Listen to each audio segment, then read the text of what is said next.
आणि यानंतर पुढची बातमी पाहूया। अमरावती विमानतळाचं आज उद्घाटन झालं आणि याच उद्घाटन प्रसंगी आयोजित कार्यक्रमात राज्याचे उपमुख्यमंत्री एकनाथ शिंदेंनी पुन्हा एकदा मुख्यमंत्री पदाच्या खुर्चीवरनं भाष्य केलं। त्यांच्या वक्तव्यातनं त्यांनी आपणही मुख्यमंत्री होतो याची आठवण तर करून दिलीच, शिवाय आता उपमुख्यमंत्री झाल्यानंतरही आमच्या सारखंही आलबेलय असं दर्शवण्याचा प्रयत्न सुद्धा केला। महायुतीत एक पायलट, दोन को पायलट। आता देवेंद्रजी पायलट आहेत, आम्ही दोघं को पायलट आहोत। महायुतीच्या विमानाचं टेक ऑफ। पायलटची सीट बदलली तरी सुद्धा विकासाचं विमान मात्र तेच आहे।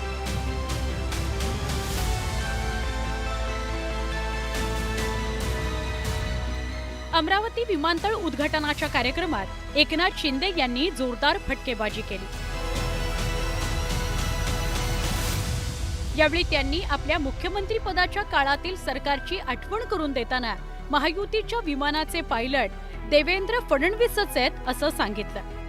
महायुतीचं सरकार आलं त्यावेळेस 2.5 वर्षापूर्वी आपण पाहिलं या महाराष्ट्रामध्ये अनेक प्रकल्प बंद पडले होते, अनेक योजना बंद होत्या, विकास ठप्प होता आणि त्यावेळेस खऱ्या अर्थाने विकास आणि कल्याणकारी योजनांचं टेक ऑफ झालं आणि तेव्हा विमानाचा पायलट मी होतो, देवेंद्रजी आणि अजितदादा को पायलट होते। आता देवेंद्रजी पायलट आहेत, आम्ही दोघं को पायलट आहोत। खरं तर महायुतीचं सरकार पुन्हा सत्तेत आल्यावर शिंदेंना मुख्यमंत्री पदाची खुर्ची सोडून उपमुख्यमंत्री पद स्वीकारावं लागलं। त्यानंतर सत्तेच्या खुर्चीवरून राजकारण रंगल्याचं बघायला मिळालं। उपमुख्यमंत्री अजित पवारांनी खुर्चीवरूनच शिंदेंची फिरकीही घेतली होती, पण शिंदे काही मागे हटायला तयार नाही। मनात तर काही जात नाही ते।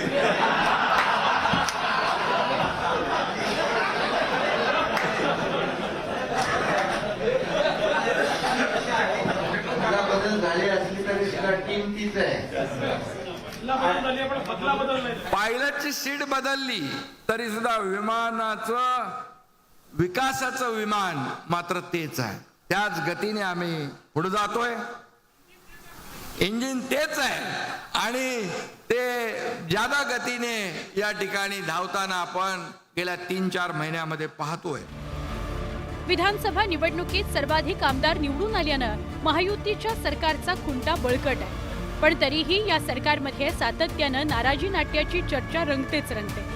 रायगड आणि नाशिक जिल्ह्याच्या पालकमंत्रीपदाचा तिढाही अजून कायम आहे। सरकार स्थापनेवेळी वजनदार खाद्यांवरून नाराजीची चर्चा रंगली होती।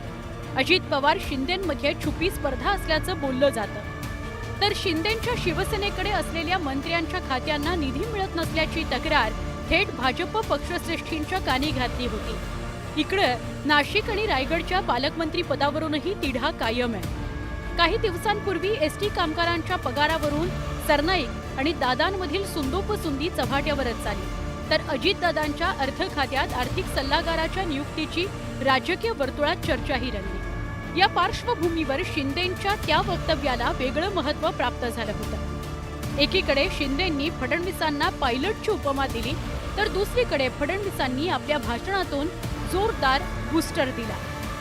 केवल डबल इंजन की सरकार नहीं, हमारी डबल इंजन विद डबल बूस्टर सरकार है। 2 इंजन भी और 2 बूस्टर भी साथ में है, इसलिए बहुत तेजी से हमारी सरकार चलती है और हम तीनों मिलकर इस महाराष्ट्र को आगे ले जाने का प्रयास कर रहे हैं, महाराष्ट्र को विकसित महाराष्ट्र में परिवर्तित करने का प्रयास कर रहे हैं।